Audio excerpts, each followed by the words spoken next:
สบายดีสวัสดีพ่อแม่พี่น้องเนาะ FC เบิดทุกคนนั่นแหละเมื่อนี้ก็สิเฮามาหาเพิ่นเนาะไม่ว่าอยู่บ่หรือว่าจังได๋แหละเห็นแต่พ่อเพิ่นกับบุญมีเนาะ แต่ว่าบุญเพ็งไม่เห็นทุกคนก็สิมาถามเนาะมาถามเป็นจะได้ลินโทรส่งโทรศัพท์เนาะลินเป็นลินได้แล้วบ่หรือว่าจังได๋ไปทุกคนเดี๋ยวเฮาไปหาเพิ่นนำกันเพิ่นอยู่นำพ่อเนาะเห็นแต่บุญมีเนาะบุญมีอยู่นำพ่อไปเพิ่นมีเป็นการศึกษาเสียเวลาไว้พี่น้องก็ท่าเบิ่งท่าชมอยู่ก็ขอโทษหลายๆเนาะถ้าผิดพลาดประการใดใครที่เบิ่งคลิปนี้แล้วก็สามารถแสดงความคิดเห็นได้ทุกคนเลยพี่น้องในความคิดเห็นของแต่ละคนมันก็สิแตกต่างกันไปเนาะสบายดีโอ้ไม่ได้ลูกแล้ววะนี่โอ้เอาลูกแล้วเนาะบุญมีเพิ่นอยู่นำพ่อพี่น้องบุญมีอยู่นำพ่อแล้วบาดนี้เอ้ยเป็นเลยนี่จะนอนแล้ววะนี่สีหูสีตาแท้นี่เอ้ยเป็นยังอ่ะนี่เป็นยังเนาะคือให้เนาะเป็นยังเลยว้ายมันจะกินนมนอนเลยไม่จักนี่ฮะมันโดนไม่กินโอ้ต่ำมันนี่เนาะเลยบริยูนำกับแบบนี้แล้วจะว่าได้คือเมื่อนั้นกับสีหูสีตาแบบนี้แล้วล้มง่อยลงจะนอนมื้อน่ะจ้าละจ้าสวัสดีเข้าไปเลยสิเพิ่นเฮาป้าพุ่นหากินบ่ไปเอาดักแด้แบบดักแด้ไปเลยอันลิ้นโทรศัพท์ได้แล้วบ่เห็นแล้วบ่เจ้าเห็นแล้วบ่เห็นเลยเป็นน้ำเขาดอกลิ้นไม่เป็นซ้ำมีแต่เมลิ้นเมก็ลิ้นเป็นอยู่บ่เลยจักแล้วเบานงชอนโอ้เพิ่นว่าเห็นแต่เมลิ้นเพิ่นว่าก็ได้เบิ่งรูปเบิ่งเงาอยู่บ่ก่อนนะไม่ได้เบิ่งซ้ำหน่อยพากันเบิ่งนั่นแหละได้โทรศัพท์ไม่เบิ่งกันหน่อยซ้ำไม่ได้แล้วนี่เอาเงินเขาอยู่เบิ่งก็เบิ่งไปแล้วเนาะพอได้พิมพ์เข้าไปเบิ่งตัวเองอยู่ในหันนี่แหละผัวมีจะได้นี่มันยากสิแหละทุกคนจะนั้นเพิ่นก็รับแหละเนาะรับบ่จ้ะวะจังหวะ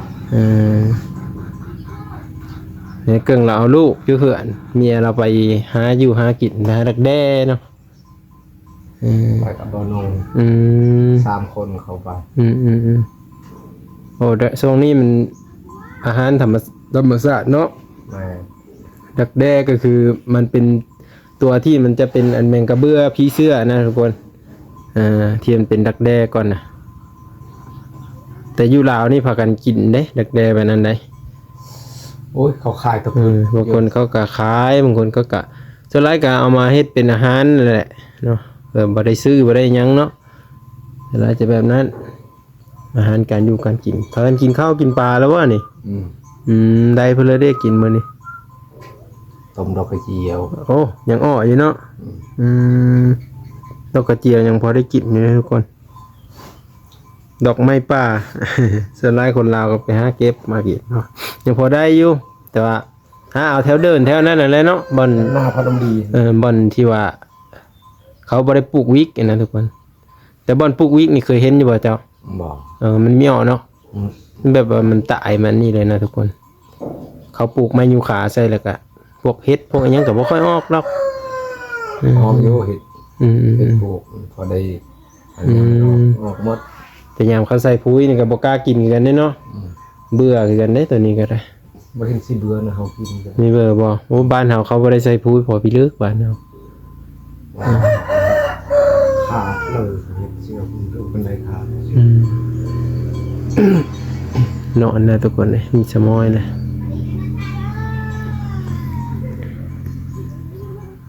เพื่อนเอาลูกเอาเต้าทุกคนเดี๋ยวเราสินำเข้าไปเด้อพ่อใหญ่เกิ้งไปเลยเดี๋ยวสิไปนำเบิ้งพ่อใหญ่เกิ้งว่ามีไก่ดอกประมาณ30 เมตรนี่ก็ฮอดแล้วกาวันนะไปเดี๋ยวไปติดตามเบิ้งนำกัน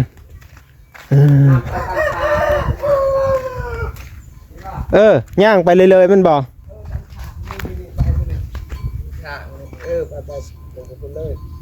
บ่อนมันมีให้นานะบ่ไม่ละถูกไก่เติบนะทุกคนไปไก่ก็ไปเบิ้งเพิ่นหาอยู่หากินจะได้เดี๋ยวสิพาเบิ้งบริเวณแถวนี้จะเป็นป่าไม้ยูคามัดเด้อแถวนี้เด้ออันนี้แหละที่ว่า FC เพิ่นเป็นโหงอยากจะสร้างห้องน้ำฮะยันมาซักแถวนี้ก็บ่มีผู้ใดเห็นแล้วก็ไปสิมาซอยได้มันบอกคันตายก็ตายผู้เดียวได้อยู่นี่ฮะอันนี้ว่าความจริงเลยได้บางๆอ่ะFC เพิ่นเป็นโฮงเพิ่นจะได้ห้องน้ำก้อนอย่างจะได้มือถือกันนะแต่ยาอะไรเนาะเพิ่นได้มาแล้วก็ใส่เนาะใส่ก็เบิ่งให้มันเป็นกะไข่อยู่ให้มันเกิดประโยชน์นะแต่ก็น่าจะเกิดประโยชน์อยู่ทุกคนเกิดประโยชน์นั่นว่าอยากได้อะไรเนาะ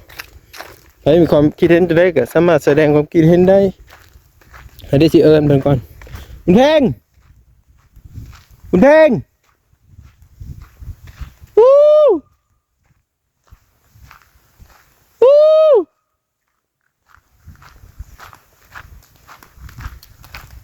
ยืดสาย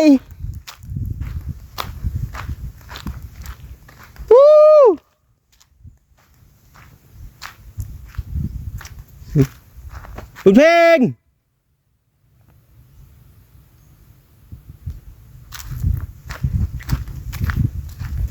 เข้าไปทางเดินดินะพ่อตรงไม้ฮะโอ้อยู่กับลูกพวก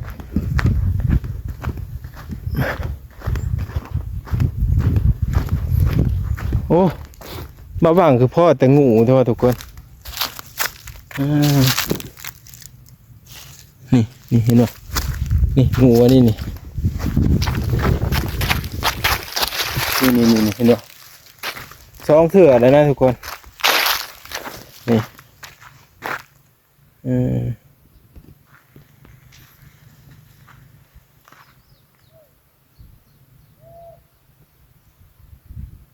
ไประหว่างเห็นสองเถื่ออยู่เหือนแล้วก็จนเตะไปมาเห็นอยู่นี่อีเลยพุ่นก็ห้องอยู่ทางพุ่นเดี๋ยวสินำไปเบิ้งพี่ทุกคนนำไปเบิ้งนำกันการบ่แม่นดินเพื่อนดอกแถวนี้หันแต่ว่าสามารถที่จะหาอยู่หากินได้เนาะก็คือยามเฮ็ดละโงกเนาะเฮ็ดละโงกเฮ็ดเพาะเฮ็ดธรรมชาตินะสามารถที่จะไปหาได้ตามนี้เนาะตาม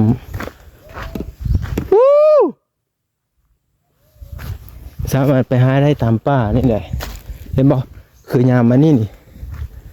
ยามที่มีดักแด้มันบ่ดักแด้มันจะออกตามมันต้นไม้นี่เด้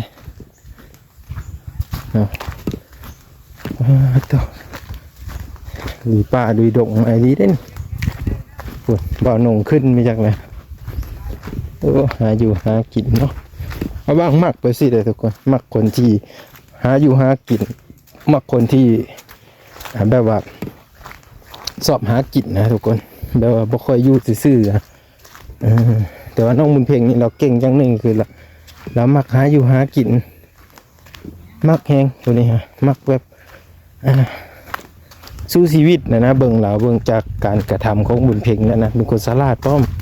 ถ้าเราได้ไปอยู่เมืองใหญ่เนี่ยโอ้บอกเลยว่าความพัฒนาของเราสุดยอดจะกลับไปเบิ่งทุกคนตัวโอ้ย่างมานี่กับบอกไก่นี่ย่างโค้งคุณโอ้เพลเด้นี่โอ้เพลเด้มาอยู่นี่โธ่มีเด็กน้อยนะบ่หันโอ้ลูกหลานเพลน้อยนี่เนาะลูกหลานเพลเลยโอ้โธ่หาเพลนี่ฮะเด็กๆสบายดีได้อยู่บ่ขึ้นต้นไม้ไฟพี่น้องเอ้ย สบายดี สบายดีตอนเช้าเจ๊สบายดีบุญเพ่งข้ามาเอาดักแด้เบิ้งในเด้อดักแด้นี่โอ้มันอยู่ตามนี่เลยทุกคนเห็นบ่บัดแล้ว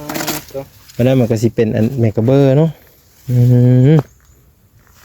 เชื่อเลยเบิ้งมันอยู่นี่เลยโอเคพ่อแม่พี่น้องหลังจากที่เขาขึ้นต้นไม้แล้วโอ้ยมัน กี้นี่เกือบตกต้นไม้ เสียเบิ่ง เหยียบไป ปิดให้เบิ่งดูหั่น ได้เลย ว่าหน้านอนน้องร้อยว่าบ่เป็นหยังโอ้ อืม ผู้ชายแท้ๆก็ยังเกือบตก อันนี้บ่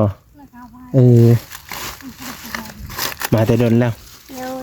นี่ โอ้เบิ่งมันตกนี่2-3ตัวพุ่น อืม เจ้าก็เห็นคุณค่าค่อยขึ้นแหน่ค่อยขึ้นจนเมื่อยนี่มันสั่นเลยตัวนั้น มันเป็นแล้วมันตกบ่ เอ้ยตกหลายอยู่ อืม เอ้ย เก็บเอา ขาดแล้วเอาลูกเอาเมียเขามาหาดักแด้ เอากับมาหาแรกๆซื่อ โย ๆเวลาบ่เขาก็สิคิดไปฮอดเธอฮอดไก่พุ่น ผู้อื่นเนี่ยกินหอดดาวอังคารพุ่นแล้ว บุญเพ่งก็เห็นมองนี่โอ้ยเยอะมาก เว้ยเก็บไว้บุญเพ่งเบิ่งไอ้สิดึงเอาเฮอเด้อ แน่ตก จับคู่เด้อจับคู่เอาบุญเพ่งแม่นทางเขาย่างบ่นี่เอาเก็บเอาว่าสิ เบิ่งดีๆได้ตัวเขาจะได้ขึ้นเทิงนี่ยากไปใช้ได้ที่ขึ้นต้นไม้นี่ เขาเอิ้นกกอิหยังอันนี้ฮะ จังหวะ บ่นางร้อย เจ็บบุญเพ่งหลายๆเลยบุญเพ่งนี่ในใบนี่นี่บ่แม่นนั่นต่อมาน่ะเออ ตัดลงเลยนี่ม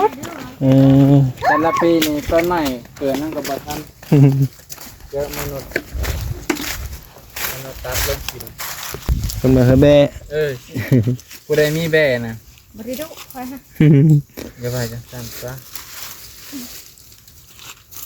เบิดแล้วบ่บนเพ่งนี่ เพิ่งรู้หมดแล้วบ่ พอจะเสียดายนี่ คันเอามีหมดนี่ก็อันนั้นเลยขึ้นสูงเนาะ บ่คุมกับคนขึ้นได้กันเอาบ่เบิด เอาเหนียว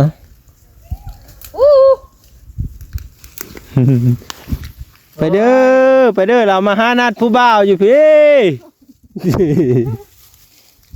นี่เด้ผู้บ่าวเขาอยู่ เรามาหานัดผู้บ่าวอยู่พี่เด้อ เข้าป่าเข้าดงเด้อระวังเด้อ ปริยานะ ระวังผู้บ่าว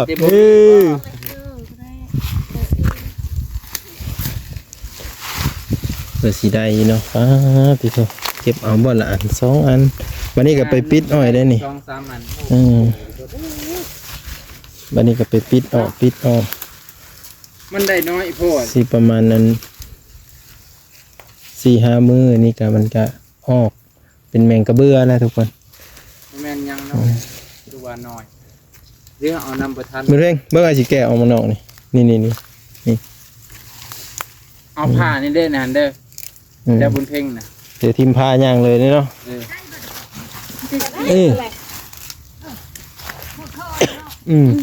ไปเท่าไปหาฮอตเซิร์ชแต่เธอนะเอืมอาโอเคบ้านนี่ดู ดูอะไร นะไม่ได้อยู่ไม่ได้เศร้า เท่าไรเยอะพวก ตะอ่อน โมดไล่ คือตะม่วนได้ไปหลายคนนี่ไปหลายคนนี่สิได้น้อย ฝนกับสิ ไป ตกไปเลย น้ำอยู่ว่า ไปบ่เนี่ย เดินสุดดุเหนียว ฝนสิตกแต่ว่านี่ บ่แม่นละเสียงปืน เนาะ อันนี้นะเป็นเพื่อนจะมาตัดเธอ ฮะ เป็นเพื่อนจะมาตัดเธอ โย เพราะเรามีหมามาตัด บ่มากับมาตัดให้ เนาะบนเพลง ที่นายเขาอันเขาว่าอันผูกโทเขาว่าอันลินไม่เขาอีก แต่ละสิว่า เพราะเรานั่นแหละอนุญาต คอยนี่เขาไม่ได้มาเด้อเขาโค้งเขาเลย เป็นยังดอเราจะไปสิคิดไปโลด เก็บ ถ้าคนห่วงก็คิดไอ้นี่เลยเนาะ โค้งได้ มีกันยังน้อยเนาะ เพ่งเป็นประกันอยู่นี่ก็สิบ่เป็นยังดอก บุญเพ่งเนี่ยเพราะไอ้เพิ่งอันนี้ อืม เพิ่ง น้ำเพ่งกับบุญเพ่งเลยชื่อจริงเด้บุญเพ่ง สิเขาหงเหียน หลายจนแนมหัวสิบ่เห็นขี่สร้างจับตะกะแดนไอ้ดีอัน คำบ้านมันเผ็ดยังไม่เชื่อบอกเขาใส่หน้าหัวแดกไปเห่าเลย ไปฮอดเสื้อแต่เจ้านี่กะว่าหน้าพ่อดำดีผู้บ่ ในมันดีเขาละ เออ พุดอันนั้นน้อยพุดมันคนนั้น เหมือนขนุนเนาะ เต็มมีขนุน เอาแต่เป็นคนนู้นเท่าไรเอายังสัก อืม ว่าอยากเอาผัวเปล่ากับมูมี เดี๋ยว ไม่เท่าสิหาผู้บ่าวนำบ่นี่ยาก เนาะ เนาะ เท่านั้นแล้วมันจะโผล่ขึ้นจากต้นไม้ สิโทร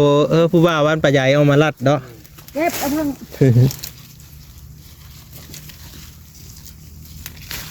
มันเพลงกันดุขนาดหาอยู่หากินนี่ บ่อยากเว้าปานนี้กับบุญเพ่งได้ส่วน อืม มา มีไปบ่นำแม่ป้าน่ะ มาเด้อ แม่ป้าเราผู้ใดไปไกลได้ไปหาขุดแมงขนุนได้ เก็บสี ไปบ่ได้ อืม เก็บเร็ว มันไกลสายตาโพเพิ่นก็มีเยอะไปปานเด้อพ่อแม่พี่น้อง เพราะว่าอันยันเป็นซักเป็นเพิ่นเลยตามป่าตามดงอะนะเป็นคันซักในประมาณจักนาทีก็บ่นง ประมาณ10 นาทีแล้วก็กลับคืนมาปกติเลย 10นาทีแล้วฟื้น โอ้โหแบบบ่รู้สึกโตเลยนะเนาะ แม่น เออ ถ้าเมซักนี่จะเสียจะได้บุญเพ่งชื่อวิธีค่อยบอกบ่ให้เรานอนตะแคงแม่นบ่ อืม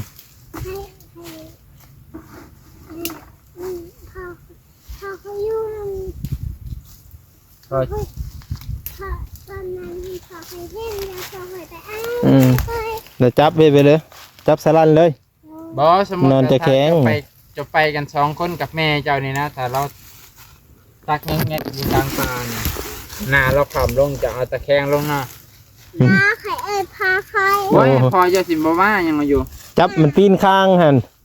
จับปีนคาง เออสบายดีเจ๊ร้อย โอ้ยเบิ่งแน่ไม่แม่นเจ๊น่ะเลยเบิ่งนุ่งทรงกับนุ่งทรงมีอันเกตข้างแน่วันนี้ ไปครับ เอาถือเอาเด้อ เก็บเอาผ้า เอานี่คุณเพ่งถือบนลูกขู่นี่มันคืออยู่ว่าคนหากินนี่เฮ้อเป็ดเนาะพาดิพาดิพาดิคุณเพ่งเสืออันยืนเธอกินหนึ่งกันน่ะ ใช่ยัง คนพูดอยู่ โอ้ยคันมันเป็นงูมันต่อตาแล้วนี่เอาได้แม่โทรศัพท์นะ โทรศัพท์เล โท ย รศัพท์ใหม่วะนี่เฮ้ยจับเต็มมือเนี่ยแล้วคุณเพ่งโอ้ยชัน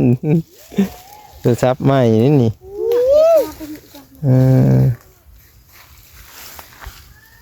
เห็นพี่เลย เดี๋ยวสิถ่ายบนเพลงไว้นี่เสื้อนี่ FC น้องร้อยติดตามสุดๆเลยบัดนี้เป็นแฟนเลย ส่งได้หมด เถอะอันนี้คือบุญเพลงเด้อนี่เด้อบุญเพลงหาอยู่หากินเด้อบุญเพลงหาดักแด้เด้อนี่เด้อ เนาะ อันนี้เด้อคือเจร้อยเด้อเจร้อยหาอยู่หากินกับลูก สื่อมวลเลยเจร้อยนี่ อันนี้เอิ้นชื่อเด้อสาวร้อยเด้อเป็นจากสาวร้อยเป็นเจเสเนาะได้อยู่ตีเว้านำเน่สวัสดี FC นี่แหละสวัสดีเน่เอาเลยว่าไปตะอื่นเชยบาดนี้อันนี้ถ่ายไว้เฮ้ยแต่เจ้าเบิ่งเด้อนี่เด้อ ได้ จะต้องจับแบบนี้บอกเวลาถ่ายเอาแม่หันจับเบิ่งหันแต่ว่าตอนนี้แม่ค่อยอันนั้นเด้อแม่ค่อยหากินเด้อว่าสิถ่ายเบิ่งหัน พอถึง จับดีๆจับดีๆกดทางกลางนี่กดแดงๆนี่กดเบิ่งหันติ้มมันถ่ายแล้วนี่ว้าวดูหันว้าวแบบเจ้าว้าวหันแม่ค่อยเก็บแดงๆเด้อว่าสิ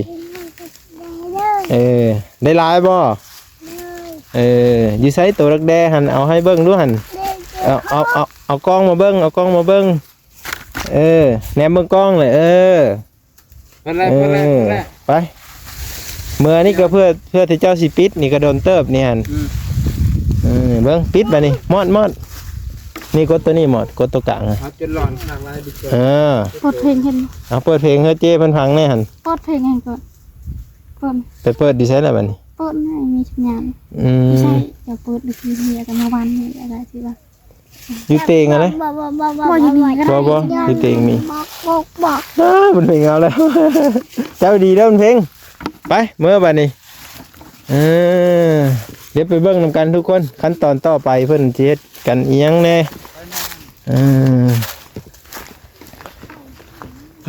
เป็นเพลง เดี๋ยวเราสิเอาเสื้อธงเสื้อไทยมันหิวเลยทุกคนเลยโอ้ยตายคักวันนี้เพราะว่าจะสินำหาแหละต้องติด GPS ไว้เด้อแล้วเฮาโพสโทรศัพท์นะเฮาโพสถือเจ้าเอากิน GPS ลงไปในท้องพุ่นแล้วเฮาเรานำหาคือเจ้าไปล่มซักดิเสร็จเราก็นำหาได้เลยแบบนี้เจ้าพูด อ่ะเดี๋ยวจบไปถึงซ้ำนี้เนาะก็คือเพิ่นมาฮอดเฮินฮอดชานแล้วเดี๋ยวไปต่อกันตอนต่อไปทุกคนตอนต่อไปคือเพิ่นสิเฮ็ดจะได้เนาะเดี๋ยวว่างๆสิมาถามบุญเพ่งนำกันว่าทรงแต่งเป็นจะได้เนาะเห็นบุญเพ่งจมหลายคลิปเลยนะก้มว่ะเดี๋ยวสิเอารูปให้เราเบิ่งกันทุกคนเดี๋ยวว่างลาคลิปนี้ไว้ก่อนเด้อทุกคนเด้อจบคลิปนี้ลงไว้ก่อนสบายดีบุญเพ่งขอบคุณค่าไว้ปิ้นมาก่อนแหละหอดห่มเลยดิพี่ปิ้นมาพี่ขอบคุณค่าไว้ ขอบคุณค่ะ จุกไม่เด้อผมเด้อ